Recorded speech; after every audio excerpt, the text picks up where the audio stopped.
അന്നേരം ഞാൻ എൻ്റെ മനസ്സിലുണ്ടായി, ദൈവം എന്ന് പറയുന്നത് സംവിധാനം നമുക്കില്ല, കയ്യില്ലാത്തതുകൊണ്ട് നമുക്ക് പെൺപിള്ളേർ ആരും നമ്മളെ ഇഷ്ടപ്പെട്ടില്ല. സഹോസ്, എല്ലാവർക്കും സുഖമാണല്ലോ. ദൈവം നിങ്ങളെ അനുഗ്രഹിക്കട്ടെ. ഞാനിന്ന് എനിക്ക് അറിയാവുന്ന പ്രമോദ് എന്ന് പറയുന്ന ചേട്ടൻ്റെ വീട്ടിലാണ്. ഞങ്ങൾ കുറച്ച് നാളുകളായിട്ടുള്ള പരിചയമുണ്ട്. അപ്പോൾ അദ്ദേഹത്തിൻ്റെ വീട്ടിൽ അദ്ദേഹത്തെ കാണാൻ വേണ്ടി വന്നതാണ്. അദ്ദേഹത്തെ കാണാനായിട്ട് വീട്ടിൽ കയറിയപ്പോൾ അദ്ദേഹത്തെ കാണിക്കുന്നതിന് മുമ്പ് അദ്ദേഹത്തിൻ്റെ വീടൊന്ന് നിങ്ങളെ കാണിക്കണമെന്നൊരു ആഗ്രഹം തോന്നി. അതുകൊണ്ട് നിങ്ങൾ കാണിക്കണം. പ്രിയപ്പെട്ട സഹോസ്, എന്നെ പിന്നിലോട്ട് നോക്കി. ഇദ്ദേഹത്തിൻ്റെ കയറി വരുന്ന മുറിയിൽ ഒത്തിരിയേറെ അദ്ദേഹത്തിന് ലഭിച്ച പുരസ്കാരങ്ങൾ, ഇങ്ങനെ കുറേ പുരസ്കാരങ്ങൾ കാണാൻ പറ്റും. ഇത് ഗ്രാൻഡ് മാസ്റ്റർ പ്രമോദിന് അഭിനന്ദനങ്ങൾ, ജില്ലാ പോലീസ് സഹകരണ സംഘം, അങ്ങനെ കുറേ പുരസ്കാരങ്ങൾ. ഇത് നമ്മുടെ നാട്ടിലെ മാത്രം പുരസ്കാരങ്ങളല്ല, ഇൻ്റർനാഷണൽ പുരസ്കാരങ്ങൾ നിങ്ങൾ കാണാൻ സാധിക്കും. ഇവിടെ കിടക്കുന്നു certified of world record grand master Pramod PAD Pallikkunnel, football coach, London book of world record. ഏകദേശം 8ഓളം വേൾഡ് റെക്കോർഡ്സ് ഉള്ള നമ്മുടെ ഒരു സുഹൃത്താണ് പ്രമോദ് ചേട്ടൻ. അദ്ദേഹത്തിൻ്റെ അക്ഷീണമായ പരിശ്രമവും ത്യാഗബദ്ധമായ ജീവിതവും കാരണം അദ്ദേഹം നേടിയെടുത്തതാണ്. ഇവിടെ എല്ലാം നിങ്ങൾ കണ്ടല്ലോ, ഇദ്ദേഹത്തിൻ്റെ വീടിൻ്റെ ഫ്രണ്ട് മുഴുവൻ. അതുമാത്രമല്ല, ഈ സൈഡിലോട്ട് നിങ്ങൾ നോക്കിയാൽ മതി, മെഡലുകൾ, ഓരോ സ്ഥലത്തു നിന്ന് കിട്ടിയ മെഡലുകൾ ഇദ്ദേഹത്തിൻ്റെ കയ്യിലിരിക്കുകയാണ്. ഇനി ഏറ്റവും സ്പെഷ്യലായിട്ട് ഞാൻ വന്നപ്പോഴേ അദ്ദേഹം എനിക്ക് കാണിച്ചു തന്ന ഈ മെഡല്, അദ്ദേഹത്തിനോട് ചോദിക്കാം ഇതെന്താണ് മെഡല്, ഇതിൻ്റെ കാര്യം എന്താണെന്നൊക്കെ. അപ്പോൾ ഇവിടെ സഹോസ്, നിങ്ങൾക്ക് ഒരല്പ സമയമുണ്ടെങ്കിൽ നിങ്ങളിത് കാണണം. കാരണം നമ്മുടെ എല്ലാവരുടെയും ജീവിതത്തിൽ മാറ്റിമറിക്കാൻ പോകുന്ന കുറേ ചിന്തകൾ പ്രമോദ് ചേട്ടൻ നമ്മളോട് പങ്കുവയ്ക്കാനുണ്ട്. നമുക്ക് പ്രമോദ് ചേട്ടനെ ഒന്ന് പരിചയപ്പെടാം. Please come. സഹോസ്, അങ്ങനെ നമ്മൾ പ്രമോദ് ചേട്ടനെ പരിചയപ്പെടുകയാണ്. എൻ്റെ കയ്യിൽ ആ മെഡലുണ്ട്. ഇതാണ് നമ്മുടെ പ്രമോദ് ചേട്ടൻ. നമസ്കാരം. ഏകദേശം ഒരു 2 മാസം അല്ലേ നമ്മൾ പരിചയപ്പെട്ടിട്ട്. പ്രിയപ്പെട്ട സഹോസ്, നിങ്ങൾ നോക്കി, അദ്ദേഹത്തിൻ്റെ ചെറിയ പോരായ്മകളുണ്ടെങ്കിലും, പോരായ്മകളെന്ന് പറയാൻ പറ്റില്ല, എന്നാലും ചെറിയ ബുദ്ധിമുട്ടുകളുണ്ടെങ്കിലും ഈ പോരായ്മകൾ വെച്ച് അദ്ദേഹം നേടിയതാണ് ഈ പുരസ്കാരങ്ങളെല്ലാം, അല്ലേ? അതെ അതെ. അപ്പോൾ ഇതാണ് ഇൻ്റർനാഷണൽ തായ്ക്കൊണ്ടോ ചാമ്പ്യൻഷിപ്പിൽ നേപ്പാളിൽ വെച്ച് നടന്ന ഇന്ത്യക്ക് വേണ്ടി ഒരു മെഡൽ നേടുക എന്നുള്ളത് ഒരു കായിക താരത്തിൻ്റെ ഏറ്റവും വലിയ അഭിലാഷമാണ്. ഇതെൻ്റെ 2ാമത്തെ ഇൻ്റർനാഷണൽ വേൾഡ് ചാമ്പ്യൻഷിപ്പിലെ മെഡലാണ്. ആദ്യമായി എനിക്ക് ലഭിച്ചത് ഇൻ്റർനാഷണൽ മത്സരത്തിൽ മാരത്തോൺ 22.5 കിലോമീറ്റർ ഓട്ടത്തിൽ ഇന്ത്യക്ക് വേണ്ടി മെഡൽ മേടിച്ചാണ് ഞാൻ സർവീസിൽ കയറി. ഞാൻ സർവീസിലുള്ള വ്യക്തിയാണ്. എൻ്റെ 2ാമത്തെ ഇൻ്റർനാഷണൽ മെഡലാണിത്. എന്നാണിത്? ഇത് ഡിസംബർ 6-ാം തീയതി നേപ്പാളിൽ നടന്ന മത്സരത്തിൽ ലഭിച്ച മെഡലാണ്. അപ്പോൾ പ്രിയപ്പെട്ട സഹോസ്, ഇത് കണ്ടപ്പോൾ എനിക്കൊരു ആഗ്രഹം തോന്നി. ഇദ്ദേഹത്തിന് അവർ ഇട്ട് നൽകി, എന്നാലും നമ്മളൊരു സ്നേഹത്തിന്റെ ഒരു പുറത്ത് അല്ലേ നമ്മളൊന്ന് ഇടുകയാണ് അല്ലേ? നമുക്കൊരു സന്തോഷമുള്ള കാര്യം, നമ്മുടെ സബ്സ്ക്രൈബേഴ്സിനൊക്കെ നമുക്ക് ആദരിക്കാൻ പറ്റുന്ന ഒരു സമയമാണ്. അപ്പോൾ പ്രമോദ് ചേട്ടാ, എല്ലാവിധ ആശംസകളും കേട്ടോ. കഴുത്തിൽ കിടന്നുകൊണ്ട് നമ്മൾ സംസാരിക്കാം, കാരണം അനേകർക്ക് ഇൻസ്പിറേഷൻ ആകും. സോ നമുക്കറിയാം ചെറിയ ബുദ്ധിമുട്ടുകളുണ്ടല്ലേ, പക്ഷേ എൻ്റെ സംശയം, ഞാൻ മനസ്സിലാക്കിയെടുത്തോളം നമുക്ക് ചെറിയൊരു പ്രശ്നം വരുമ്പോഴത്തേക്കും, ഇപ്പോൾ ചെറിയൊരു ബുദ്ധിമുട്ട്, പരീക്ഷയിൽ ചിലർ മാർക്ക് കുറഞ്ഞാൽ മതി, പിള്ളേർ പോയി ആത്മഹത്യ ചെയ്യുന്നൊരു സമയമാണ്. തീർച്ചയായും. അപ്പോൾ എൻ്റെ ചോദ്യം, അങ്ങനെ സാഹചര്യത്തിൽ ഇങ്ങനെ ഒരു പോരായ്മ വന്നപ്പോഴും എങ്ങനെയാണ് മുന്നോട്ട് പോയത്? എങ്ങനെയാണ് മുന്നോട്ട് പോകാനുള്ള ശക്തി കിട്ടിയത്?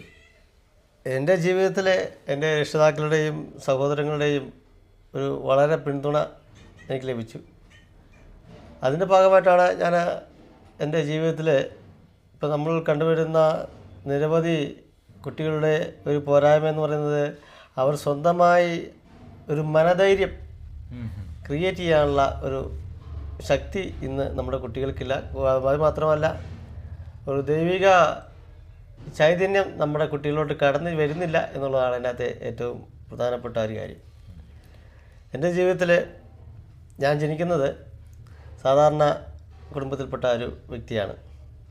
എൻ്റെ അച്ഛനും അമ്മയും എൻ്റെ സഹോദരങ്ങളും ആണ് എനിക്കുള്ളത്. ഞാൻ ജനിക്കുന്ന സമയത്ത് എൻ്റെ അച്ഛനും അമ്മയും അമ്മയുടെ അമ്മയുമാണ് ആ വീട്ടിലുണ്ടായിരുന്നുള്ളൂ.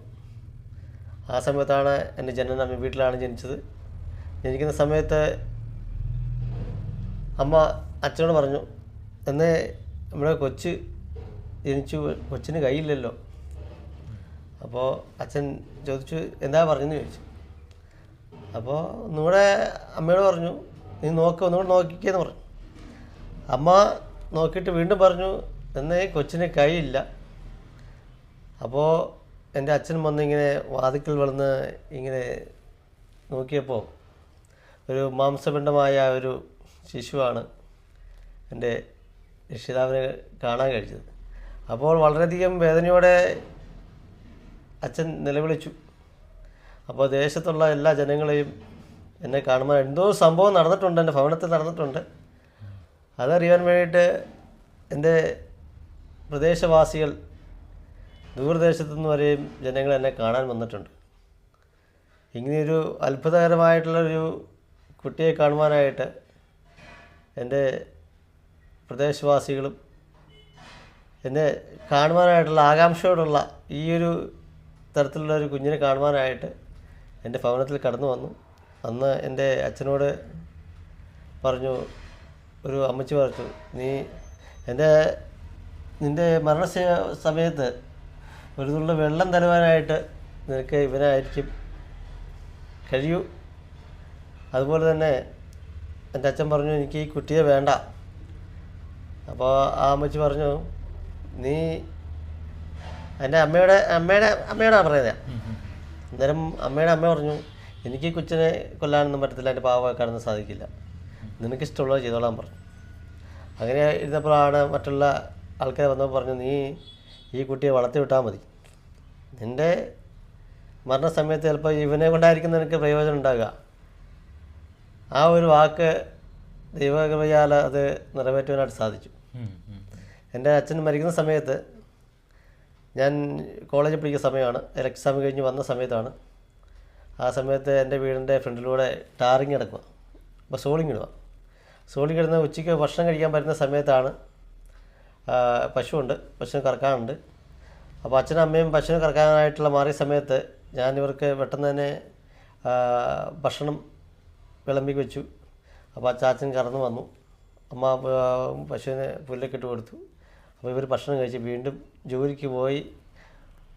സമയത്ത് ഇറങ്ങിയ സമയത്താണ് അച്ഛന് നെഞ്ചുവേദന ഉണ്ടായത്. അപ്പോൾ അമ്മ എന്നോട് പറഞ്ഞു ചാച്ചന് എന്തോ വിഷമമുണ്ടായിട്ടുണ്ടെന്ന് നീ വീട്ടിലോട്ട് ഇല്ലാൻ പറഞ്ഞു. വീട്ടിൽ വന്നപ്പോഴത്തേക്കും വീടിൻ്റെ മുറ്റത്ത് ഇങ്ങനെ തിണ്ണേരായിട്ട് കിടന്ന് ഇങ്ങനെ പൊളയുക വേദന കൊണ്ട്. അപ്പോൾ പെട്ടെന്ന് തന്നെ ആൾക്കാർ വന്ന് അച്ഛനെ എടുത്ത് അടിമാലി മോനസ്റ്റാർ എത്തിച്ചു. അവിടെ വെച്ചാണ് എൻ്റെ അച്ഛൻ്റെ മരണം. ആ സമയത്ത് എനിക്കൊരു വിഷമമെന്ന് പറയുന്നത് അന്ന് എനിക്ക് എൻ്റെ അച്ഛനോട് സംസാരിക്കാൻ പറ്റിയില്ല. അപ്പോൾ എൻ്റെ അന്നത്തെ ഒരു ചിന്താഗതിയിൽ നമുക്ക് അച്ഛനുമായിട്ട് അങ്ങനെ മരിക്കുമെന്നുള്ള ഒരു ബോധ്യം നമുക്കുണ്ടായില്ല. ഇത്രയധികം ഫെസിലിറ്റീസൊന്നും അന്ന് ഉണ്ടായില്ല. ഇന്നായിരുന്നെങ്കിൽ നമ്മൾ എന്തായാലും എവിടെയെങ്കിലും കൊണ്ടുപോയി നമ്മൾ രക്ഷിച്ചാനെ. അങ്ങനെയാണ് എൻ്റെ രക്ഷിതാക്കൾ എന്നെ വളർത്തി, സഹോദരങ്ങൾ സഹായിച്ചും പഠിപ്പിച്ചും എൻ്റെ പഠനങ്ങൾ പൂർത്തിയാക്കി യൂണിവേഴ്സിറ്റി തലത്തിലെത്തി. യൂണിവേഴ്സിറ്റിയിൽ മഹാരാഷ്ട്രയാണ് പഠിച്ചത്. അപ്പോൾ പഠിക്കാൻ പോകുന്ന സമയത്ത് വലിയ നല്ലൊരു കോളേജിൽ പഠിക്കണമെന്നാണ് എൻ്റെ അച്ഛൻ്റെ ആഗ്രഹം ഉണ്ടായിരുന്നുള്ളൂ. അങ്ങനെ വിട്ട് എന്നെ പഠിപ്പിച്ചു, മഹാരാഷ്ട്രയിലെത്തി. അപ്പം അങ്ങനെ എല്ലാവരുടെയും കൂടെ അല്ലേ, എല്ലാവരുടെയും ഒരു സന്തോഷം. എനിക്കൊന്ന് ഈ പ്രദേശത്തിൻ്റെയും കൂടെ നന്മയുണ്ടാവും. അതെ അല്ലേ, ഞാൻ എൻ്റെ ഒരു മനസ്സിലൊരു ചിന്താഗതി എന്ന് പറയുന്നത് ദൈവം തമ്പുരായ ക്രിസ്തു ജനിച്ചപ്പോൾ ലോകത്തുള്ള ജനങ്ങളെല്ലാം അറിഞ്ഞു. ഞാൻ ജനിച്ചപ്പോഴും ജനങ്ങളെല്ലാം എന്നെ കാണുവാൻ വന്നു. ഇപ്പോഴും ദൈവം എന്നെ നടത്തിക്കൊണ്ട് ലോകം അറിയുന്ന ഒരാളായിട്ട് ഈ സമയം വരെയും ഇങ്ങനെ നടത്തിക്കൊണ്ടിരിക്കുകയാണ്. കഴിഞ്ഞ ദിവസം വരെയും TV-യിൽ മൊത്തത്തിലുണ്ടായിരുന്നു. മുന്നോട്ടുള്ള ജീവിതത്തിലും ദൈവം നടത്തുമെന്നാണ് നമ്മുടെ വിശ്വാസം. ഇത്രയും നടത്തിയ ദൈവം ഇനി നമ്മൾ നടത്തും, നമ്മളെ പരിപാലിക്കും. എനിക്ക് ചോദ്യം, ഈ എന്തെങ്കിലുമൊക്കെ നെഗറ്റീവ് എക്സ്പീരിയൻസ്, കളിയാക്കലുകൾ, അവഗണനകൾ അങ്ങനെ ഉണ്ടായിട്ടുണ്ടോ? തീർച്ചയായും. നമ്മൾ ചെറുപ്പകാലത്ത് നടക്കുന്ന സമയങ്ങളിൽ കുട്ടികളൊക്കെ ആയാലും പറയും ഒറ്റക്കൈയും ദൈവം ഒറ്റക്കൈയും പോകണമെന്ന് പറയും. നമ്മൾ ചെറുപ്പം മുതലേ ഇങ്ങനെ ശീലിച്ചതായതുകൊണ്ട് നമുക്കത് കേൾക്കുമ്പോൾ നമുക്കൊരു മാനസികമായിട്ടുള്ള പ്രശ്നം ഉണ്ടായിട്ടില്ല.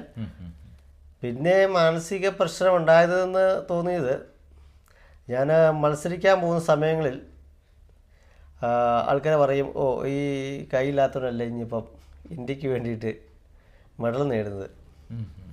അപ്പോൾ ഞാൻ സ്കൂളിൽ പഠിക്കുന്ന സമയങ്ങളിലെല്ലാം മത്സരങ്ങൾക്ക് പോകുമ്പോഴത്തേക്കും തോറ്റു പോകും.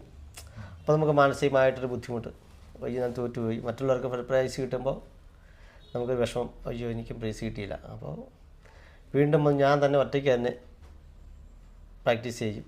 റോട്ടിലൂടെ ഓടും, രാവിലെ ഓടും, രാവിലെ 5 മണിക്ക് എൻ്റെ ഓടും. അങ്ങനെ സ്വന്തമായിട്ടുള്ള പരിശീലനത്തിലൂടെയാണ് ഞാൻ യൂണിവേഴ്സിറ്റി MG യൂണിവേഴ്സിറ്റിയിലെ ആദ്യത്തെ മാരത്തൺ ക്രോസ് കൺട്രിയിലെ ആദ്യത്തെ വൈകല്യമുള്ള ഏക ഇന്ത്യൻ താരം എന്ന നിലയിൽ ആദ്യത്തെ നേട്ടം. ശരി, നമ്മൾ കഠിനമായ അവഗണന ഉണ്ടായിട്ട് നമ്മൾ പരിശ്രമിച്ചു. ഇവരാണോ ഇനി ഇന്ത്യക്ക് നേടുന്നത് എന്നുള്ള ചോദ്യത്തിന് നമ്മളൊരു മറുപടി നമുക്ക് കൊടുക്കേണ്ടതുണ്ട്. കാരണം ഒരു വ്യക്തിയെ നമ്മൾ ശാരീരികമായി നേരിടുന്നതിനേക്കാളും നല്ലത് മാനസികമായി നമ്മൾ തന്നെ പ്രിപ്പയർ ചെയ്ത് അതിനെ നേരിടുക എന്നുള്ളതാണ്. അത് കൈ കൊണ്ടുള്ള നേട്ടമല്ല നമ്മൾ പ്രതീക്ഷിക്കുക. നമ്മൾ മാനസികമായി നമ്മൾ അതിനെ ഓവർകം ചെയ്യാൻ കഴിയണം.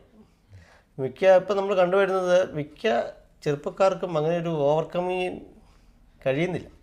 ഞാനത് ചോദിക്കാൻ വേണ്ടി ഇരിക്കുകയായിരുന്നു. അപ്പം ഇങ്ങനെ പ്രതിസന്ധികളിലൂടെ ഉണ്ടെങ്കിലും പ്രമോദ് ചേട്ടൻ അതിനെ ഓവർകം ചെയ്ത് ഈ ദിവസം വരെ, ഈ കഴിഞ്ഞ മാസം വരെ ഒരു മെഡൽ നേടി.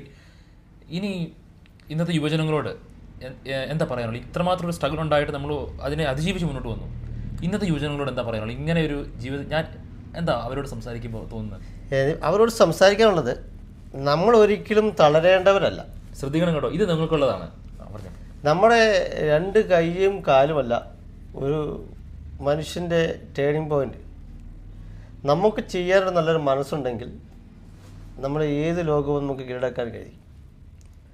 നമുക്ക് സ്വന്തമായിട്ടൊരു ബോധ്യം ഉണ്ടാവണം, നമ്മൾ ആരാകണം, നമ്മൾ എന്തായിത്തീരണം, നമ്മൾ ആർക്ക് വേണ്ടിയാണ് നമ്മൾ ജീവിക്കേണ്ടത്, എന്തിനു വേണ്ടിയാണ് ജീവിക്കേണ്ടത് എന്നുള്ളൊരു ബോധ്യം നമ്മുടെ കുട്ടികളിൽ ഉണ്ടായാൽ ഈ മദ്യത്തിനും മയക്കുമരുന്നിനും മറ്റുള്ള ദുശീലങ്ങൾക്കും പിന്നാലെ നമ്മൾ യുവാക്കൾ ആരും പോകാൻ തയ്യാറാകില്ല.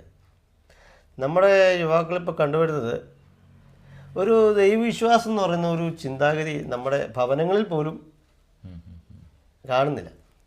പണ്ട് അച്ഛനും മക്കളും എല്ലാം ഒന്നിച്ചിരുന്ന് ഒരു മേശയുടെ ചുറ്റിനും ഇരുന്ന് ഭക്ഷണം കഴിക്കുമായിരുന്നു. ഇന്നത്തെ കാലഘട്ടത്തിൽ അച്ഛൻ വന്നു ഭക്ഷണം കഴിക്കുന്നു, പോകുന്നു, മൊബൈലിൽ കളിച്ച് കസേരയിരിക്കുന്നു, അമ്മയ്ക്ക് ഇഷ്ടമുള്ളപ്പോൾ ഒന്ന് ഭക്ഷണം കഴിക്കുന്നു, അമ്മ കട്ടിലിൽ കയറി TV കണ്ട് കിടക്കുന്നു. മക്കൾ വന്ന് ഭക്ഷണം കഴിച്ചാൽ കഴിച്ചു, കഴിച്ചില്ല, അവരുടെ റൂമിലോട്ട് മാറി അവരുടെ ലോകത്തിലോട്ട് പോകുന്നു. കുട്ടികൾ എന്ത് ചെയ്യുന്നു എന്നുള്ളതിനെക്കുറിച്ച് രക്ഷിതാക്കൾ യാതൊരു ബോധേടല്ല. ഞാൻ സ്കൂളുകളിലെല്ലാം പിള്ളേർക്ക് ഈ മോട്ടിവേഷൻ ക്ലാസ് എടുക്കാറുണ്ട്.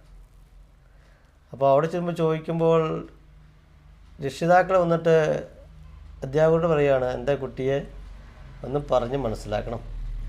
അപ്പോൾ അധ്യാപകരെന്നെ പറഞ്ഞത്, സാർ നമ്മൾ എന്ത് പറഞ്ഞ് മനസ്സിലാക്കാനാണ്? സ്വന്തം ഭവനത്തിൽ നിന്ന് കിട്ടാത്ത അധ്യാപനം നമ്മൾക്ക് എവിടെ നിന്ന് കൊടുക്കാൻ കഴിയും? ഏറ്റവും അധികം ഇമ്പോർട്ടൻസ് കൊടുക്കേണ്ടത് നമ്മുടെ ഭവനം തന്നെ. ഭവനത്തിൽ ലഭിക്കുന്ന വിദ്യാഭ്യാസമാണ് നമ്മൾ പുറത്ത് കാണിക്കുകയുള്ളൂ. അപ്പോൾ യുവജനങ്ങളോട് പറയാനുള്ളത് പേരൻസിനോടാണല്ലേ? പേരൻസിനോടാണ്. അവർക്ക് ആ ഭവനത്തിലുള്ള സ്നേഹവും വാത്സല്യവും നമ്മുടെ മക്കൾക്ക് കൊടുത്താൽ നല്ല മക്കളായി വളരും. ഇപ്പം അടിക്കാൻ കഴിയില്ല, വഴക്ക് പറയാൻ കഴിയില്ല. പണ്ട് മക്കളെ അടിച്ച് സ്കൂളിൽ അടിച്ചാലും കിട്ടും, വീട്ടിലും അടി കിട്ടും, വീട്ടിലും അടി കിട്ടും, നാട്ടിലും അടി കിട്ടും.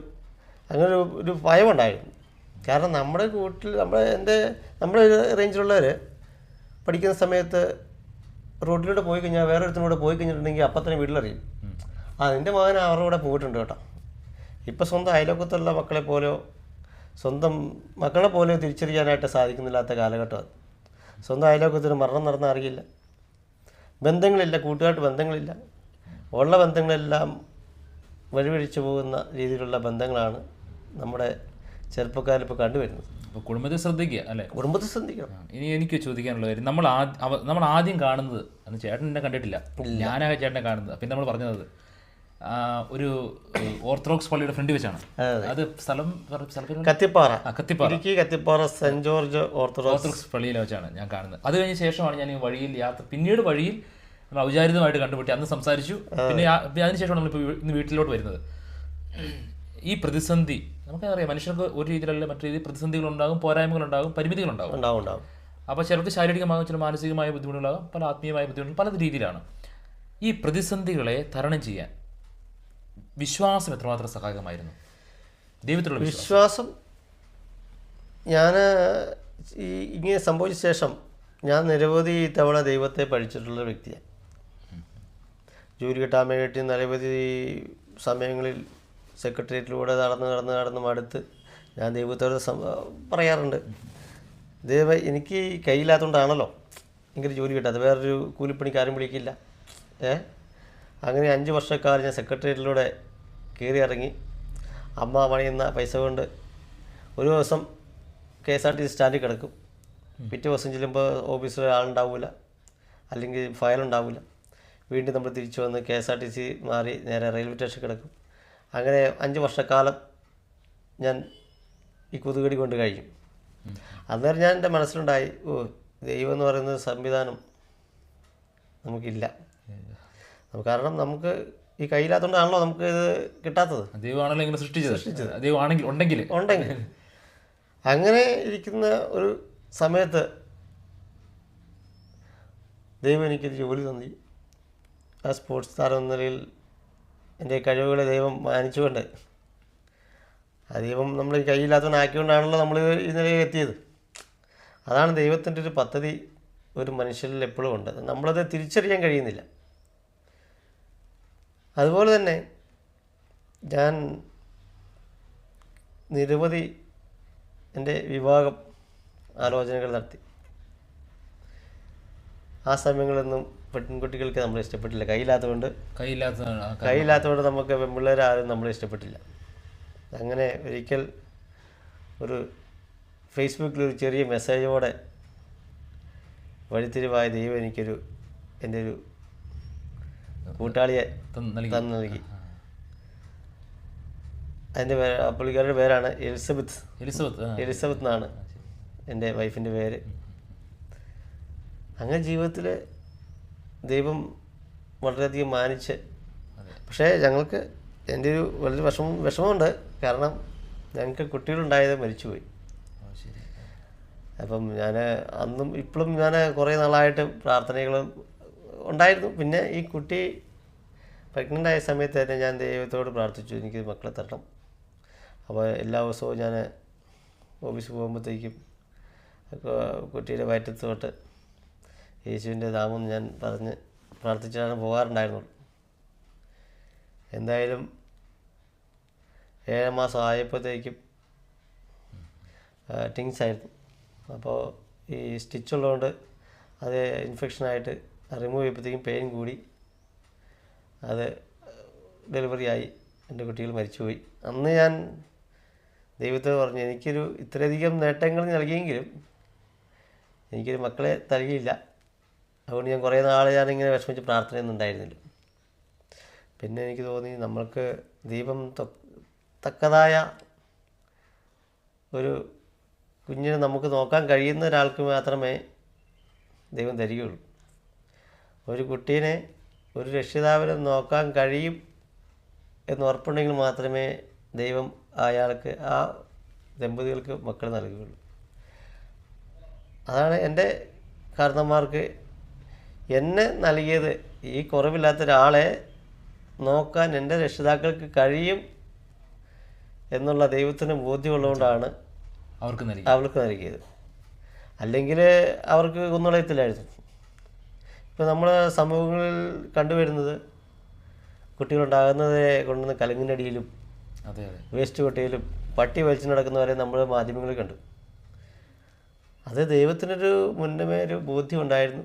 ഈ രക്ഷിതാക്കളുടെ കയ്യിൽ, മാതാപിതാക്കന്മാരുടെ കയ്യിൽ എത്തിപ്പിച്ചു കഴിഞ്ഞാൽ ഈ കുട്ടി നല്ല രീതിയിൽ വളർത്താൻ കഴിയും എന്ന് കരുതി ഏൽപ്പിക്കും. പക്ഷെ മനുഷ്യർ സ്വാർത്ഥത മൂലം കളയാണ്.